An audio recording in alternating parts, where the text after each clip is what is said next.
ಶ್ರೀ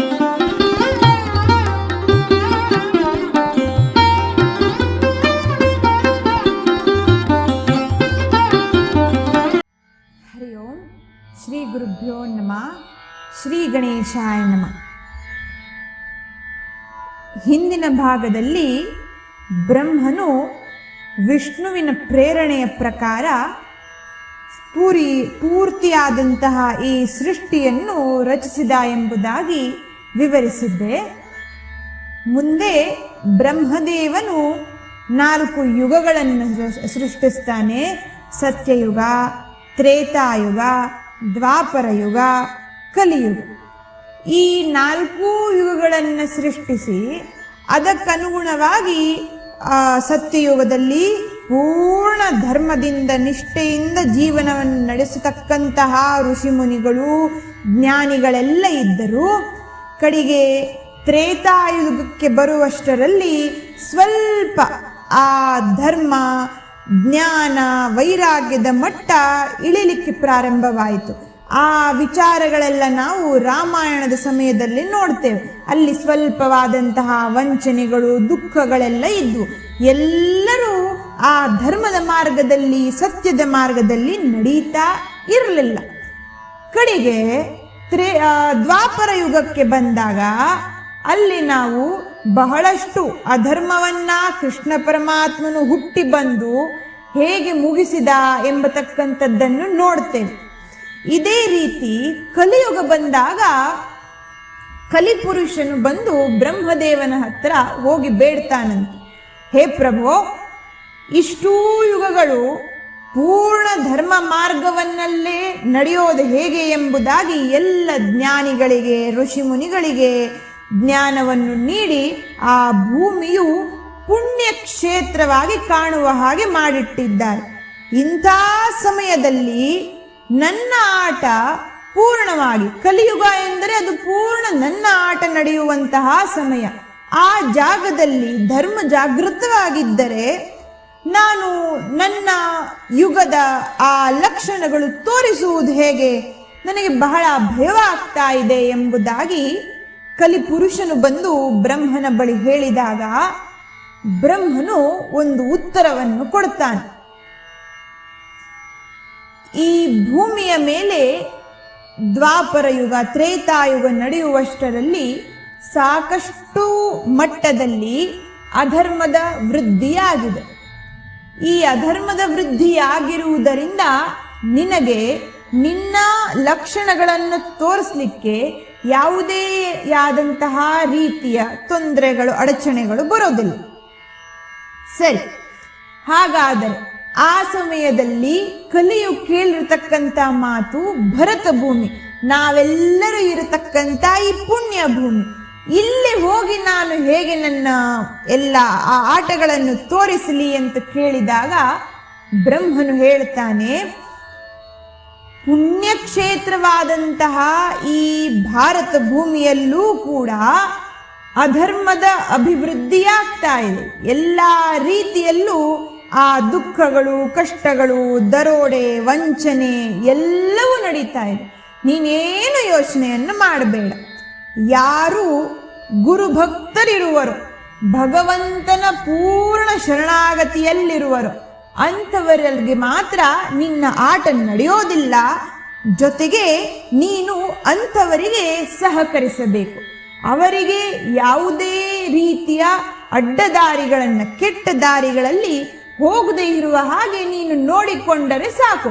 ಉಳಿದಿರುವಂತಹ ಪೂರ್ತಿ ಜಗತ್ತು ನಿನ್ನದೇ ಆಟ, ಏನೂ ಯೋಚನೆಯನ್ನು ಮಾಡಬೇಡ ಅಂತ ಹೇಳುವಾಗ ಕಲಿಯು ಕೇಳ್ತಾನೆ, ಗುರುಭಕ್ತರು ಅಂತ ಹೇಳಿದರಲ್ಲ, ಈ ಗುರುಭಕ್ತರಾದರೆ ಅದು ಹೇಗೆ ಅವರು ನನ್ನ ಆ ದೃಷ್ಟಿಯಿಂದ ತಪ್ಪಿಸಿಕೊಳ್ಳಲು ಸಾಧ್ಯ ಅಂತ ಹೇಳಿದಾಗ ಬ್ರಹ್ಮನು ಒಂದು ಸಣ್ಣ ಆ ಪ್ರಸಂಗವನ್ನ, ಆ ಸಮಯಕ್ಕೆ ಬೇಕಾಗಿರ್ತಕ್ಕಂಥ ಒಂದು ಕಥೆಯನ್ನ ಹೇಳ್ತಾನಲ್ಲಿ. ಅದನ್ನ ಜಟಾಧಾರಿಯಾಗಿರ್ತಕ್ಕಂತಹ ಸಿದ್ಧ ಮುನಿಗಳು ನಾಮಧಾರಕನಿಗೆ ಹೇಳ್ತಾರೆ. ಹಿಂದೆ ಗೋದಾವರಿ ನದಿ ತೀರದಲ್ಲಿ ಅಂಗೀರಸ ಎಂಬತಕ್ಕಂಥ ಋಷಿಯ ಆಶ್ರಮ ಇತ್ತು. ಆ ಆಶ್ರಮದಲ್ಲಿ ತೈಲಪುತ್ರನೆಂಬ ಹೆಸರು ಪಡೆದಿರತಕ್ಕಂಥ ಋಷಿಯ ಪುತ್ರನಾದಂತಹ ವೇದಧರ್ಮ ಎಂಬತಕ್ಕಂಥ ಋಷಿಯು ತನ್ನ ಶಿಷ್ಯರೊಂದಿಗೆ ವಾಸವನ್ನು ಆ ಜಾಗದಲ್ಲಿ ಮಾಡಿಕೊಂಡಿದ್ರು. ಈ ವೇದಧರ್ಮರೆಂಬತಕ್ಕಂತಹ ಋಷಿಗಳು ಉತ್ತಮವಾದಂತಹ ಗುರು, ಪೂರ್ಣ ಜ್ಞಾನವನ್ನು ಉಳ್ಳಿರ್ತಕ್ಕಂಥ ಪುರಾಣ, ಷಟ್ಶಾಸ್ತ್ರಗಳು, ವೇದಗಳು ಎಲ್ಲದರದ ಪೂರ್ಣ ಜ್ಞಾನವನ್ನ ಇಟ್ಟಿರತಕ್ಕಂಥವರು. ಅವರು ಈ ಶಿಷ್ಯರನ್ನೆಲ್ಲ ಒಮ್ಮೆ ಕರೆದು ಹೇಳಿದ್ರು, ನಾನು ಎಷ್ಟೇ ಪುಣ್ಯವನ್ನು ಮಾಡಿದ್ದರೂ ಕೂಡ ಹಿಂದಿನ ನನ್ನ ಜನ್ಮಗಳಲ್ಲಿ ಮಾಡಿರತಕ್ಕಂಥ ಪಾಪಗಳು, ಆ ಲೋಪದೋಷಗಳು ಮಾಡಿರೋದ್ರಿಂದ ಅದರಿಂದ ಉದ್ಭವ ಆಗಿರ್ತಕ್ಕಂಥ ಪಾಪಗಳು ನಾನು ಅನುಭವಿಸಲೇಬೇಕು. ಹೇಗೆ ನಾವು ಪುಣ್ಯವನ್ನು ಮಾಡಿದಾಗ ಸತ್ಫಲವನ್ನು ಅನುಭವಿಸ್ತೇವೋ ಅದೇ ರೀತಿ ನಾವು ದುಷ್ಕರ್ಮಗಳನ್ನು ಮಾಡಿದಾಗ ಅದರ ಫಲವೂ ನಾವು ಅನುಭವಿಸಬೇಕು.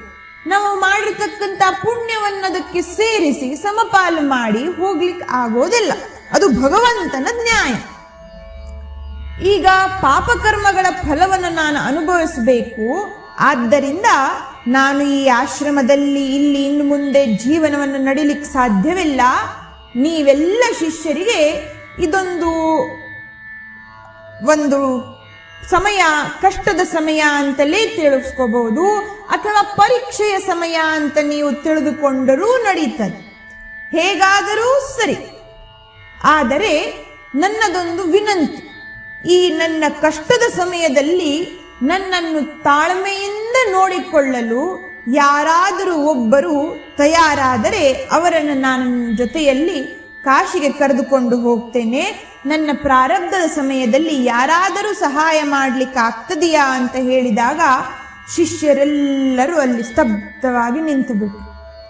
ಎಲ್ಲರಿಗೂ ಭಯ. ಯಾರೇ ಇರಲಿ, ಕಷ್ಟಗಳಲ್ಲಿ ಹೋಗಿ ನಿಮ್ಮ ಜೊತೆಯಲ್ಲಿ ನಾನು ಇರ್ತೇನೆ ಅಂತ ಹೇಳಿ ಮುಂದೆ ಬರ್ತಕ್ಕಂಥವರು ಆ ಮನುಷ್ಯರ ಲಕ್ಷಣವೇ ಅಲ್ಲ. ಎಲ್ಲ ಶಿಷ್ಯರು ಶಾಂತವಾಗಿದ್ದರು. ಆ ಸಮಯದಲ್ಲಿ ದೀಪಕನೆಂಬತಕ್ಕಂತಹ ಶಿಷ್ಯನು ತಾನು ಮುಂದೆ ಬರ್ತಾನೆ. ಹೇ ಗುರುವೇ, ನನ್ನ ಈ ಜೀವನದ ಉದ್ಧಾರದ ಮಾರ್ಗ ಎಂದರೆ ನಿಮ್ಮ ಸೇವೆ. ನಾನು ನಿಮ್ಮ ಜೊತೆಯಲ್ಲಿರ್ತೇನೆ ಅಂತ ಹೇಳಿದಾಗ ಗುರುಗಳು ಹೇಳಿದರು, ವೇದಧರ್ಮರು ಹೇಳಿದರು, ನನಗೆ ಮುಂದೆ ಕುಷ್ಠ ರೋಗಗಳು ಪ್ರಾಪ್ತಿಯಾಗಬಹುದು, ಬೇರೆ ಬೇರೆ ತರಹದ ವಿಚಿತ್ರವಾದಂತಹ ಕೆಟ್ಟು ರೋಗಗಳು ಬರಬಹುದು. ಆ ಸಮಯದಲ್ಲಿ ನೀನನ್ನು ನೋಡ್ಕೊಳ್ಳಿಕ್ಕೆ ಸಾಧ್ಯವೇ ಅಂತ ಹೇಳಿದಾಗ ಹೂ ಅಂತ ಒಪ್ಪಿಗೆಯನ್ನಿತ್ತು ಗುರುಗಳ ಜೊತೆಗೆ ಕಾಶಿಗೆ ಹೋಗ್ತಾರೆ. ಕಾಶಿಯಲ್ಲಿ ಸುಮಾರು 21 ವರ್ಷಗಳ ಕಾಲ ಅಲ್ಲಿ ಜೀವನವನ್ನು ನಡೆಸ್ತಾರೆ ವೇದಧರ್ಮರು ಮತ್ತು ಅವರ ಶಿಷ್ಯ ದೀಪಕ. ಮಣಿಕರ್ಣಿಕಾ ಎಂಬತಕ್ಕಂಥ ಆ ಘಾಟಿನ ಹತ್ತಿರದಲ್ಲಿ ವಾಸ್ತವ್ಯಕ್ಕೆ ತಮ್ಮ ಕುಟೀರವನ್ನು ಕಟ್ಟಿಕೊಂಡು ಜೀವನವನ್ನು ನಡೆಸಲಿಕ್ಕೆ ಶುರು ಮಾಡುತ್ತಾರೆ.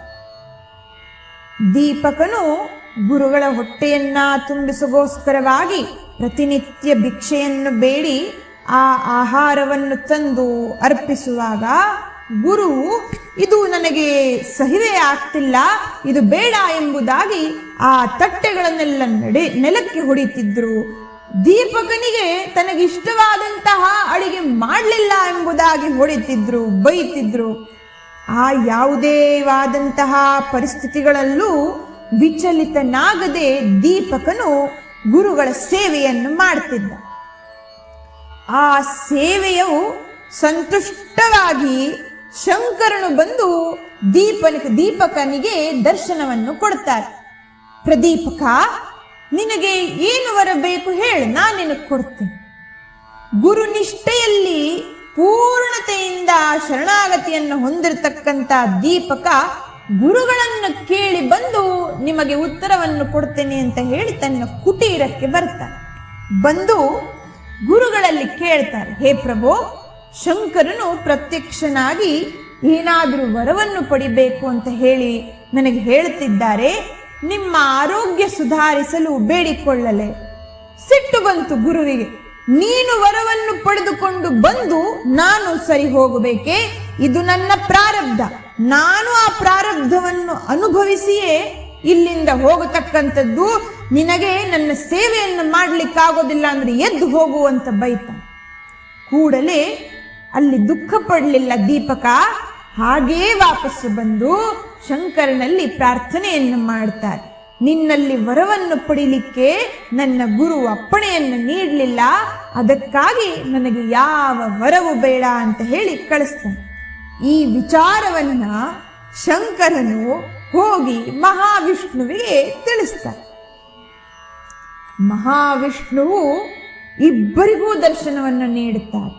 ವೇದಧರ್ಮ ಋಷಿಗೂ ಈ ದೀಪಕನೆಂಬ ಶಿಷ್ಯನಿಗೂ ಕುಟೀರದಲ್ಲಿ ದರ್ಶನವನ್ನು ನೀಡಿ ಏನಾದರೂ ಕೇಳಲೇಬೇಕು ವರ ಎಂಬುದಾಗಿ ಪದೇ ಪದೇಯಾಗಿ ಕೇಳಿದಾಗ ದೀಪಕನು ಒಂದು ಮಾತನ್ನು ಹೇಳ್ತಾರೆ. ಗುರುವೇ, ಹೇ ಮಹಾವಿಷ್ಣುವೇ, ನಿನ್ನ ದರ್ಶನದಿಂದಲೇ ನಮ್ಮ ಸರ್ವ ಪಾಪಗಳು ನಷ್ಟವಾಗಿ ಹೋಗ್ತವೆ. ನಿನಗೆ ವರವನ್ನು ನೀಡುವ ಇಚ್ಛೆ ಇದ್ದಿದ್ದೇ ಆದರೆ ನನ್ನ ಈ ಗುರುಭಕ್ತಿ ಇನ್ನಷ್ಟು ಅಧಿಕವಾಗಿ ನನ್ನ ಪ್ರಭುವನ್ನ, ನನ್ನ ಗುರುವನ್ನ, ವೇದ ಧರ್ಮ ಗುರುಗಳನ್ನ ನಾನು ಇನ್ನೂ ನಿಷ್ಠೆಯಿಂದ ನೋಡಿಕೊಳ್ಳುವ ಹಾಗೆ ನನಗೆ ವರವನ್ನು ನೀಡುವಂತ ಬೇಡಿದ ಕ್ಷಣ ವೇದ ಧರ್ಮರಿಗೆ ಬಹಳ ಸಂತೋಷವಾಯಿತು. ನನ್ನ ಈ ಪರೀಕ್ಷೆಯ ಸಮಯದಲ್ಲಿ ಈ ಶಿಷ್ಯನೊಬ್ಬನೇ ಗೆದ್ದಿರುವನು ಎಂಬುದಾಗಿ ಆ ಶಿಷ್ಯನನ್ನು ಕರೆದು ಆಶೀರ್ವಾದವನ್ನು ಮಾಡಿ ಸರ್ವಜ್ಞಾನವನ್ನು, ಎಲ್ಲ ರೀತಿಯ ಜ್ಞಾನವನ್ನು ನೀಡಿ ಆಶೀರ್ವಾದವನ್ನು ಮಾಡಿ ಅವನಿಗೆ ಮೋಕ್ಷತ್ವದ ಮಾರ್ಗವನ್ನು ತೋರಿಸಿ ಕಳಿಸಿಕೊಡುತ್ತಾರೆ. ಈ ಕಥೆಯನ್ನ ಬ್ರಹ್ಮದೇವನು ಕಲಿಗೆ ಹೇಳುತ್ತಾರೆ. ಆದ್ದರಿಂದ ಗುರು ಭಕ್ತರು ಯಾರಿರುವರೋ ಈ ಕಲಿಯುಗದಲ್ಲಿ ಅವರಿಗೆ ಮಾಯೆಯ ಆಟವೂ ನಡೆಸಲಿಕ್ಕೆ ಸಾಧ್ಯವಾಗೋದಿಲ್ಲ. ಜೊತೆಗೆ ನೀನು ಅಂಥವರಿಗೆ ಮಾತ್ರ ಅನುಕೂಲನಾಗಿರು. ಉಳಿದಿರುವರೆಲ್ಲರೂ ಈ ಭೂಮಂಡಲದಲ್ಲಿ ಈ ಕಲಿಯುಗದ ಪ್ರಭಾವ ಇರುವುದರಿಂದ ಎಲ್ಲರೂ ನಿನಗೆ ಸಹಾಯಕರಾಗಿ ಜೀವನವನ್ನು ನಡೆಸ್ತಾರೆ. ಏನೂ ಯೋಚನೆ ಮಾಡಬೇಡ, ನೀನು ಯುಗ ಧರ್ಮವನ್ನು ಪ್ರಾರಂಭ ಮಾಡು ಅಂತ ಹೇಳಿ ಕಳಿಸ್ಕೊಡುತ್ತಾರೆ. ಈ ಗುರುವಿನ ಮಹತ್ವವನ್ನ 2ನೇ ಅಧ್ಯಾಯದಲ್ಲಿ ಸಿದ್ಧ ಮುನಿಗಳು ನಾಮಧಾರಕನಾಗಿರತಕ್ಕಂಥ ಸರಸ್ವತಿ ಗಂಗಾಧರನಿಗೆ ಪೂರ್ಣ ವಿಸ್ತಾರವಾಗಿ ಹೇಳ್ತಾರೆ. ಮುಂದಿನ ಭಾಗವನ್ನ ನಾವು ಮುಂದಿನ ಕಥೆಗಳಲ್ಲಿ ಹೇಳುವಾಗ ಅಧ್ಯಾಯವನ್ನ ವರ್ಣನೆಯನ್ನು ಮಾಡುತ್ತೇವೆ. ಜೈ ರಘುವೀರ ಸಮರ್ಥ. ಜೈ ಜೈ ಗುರುದೇವ.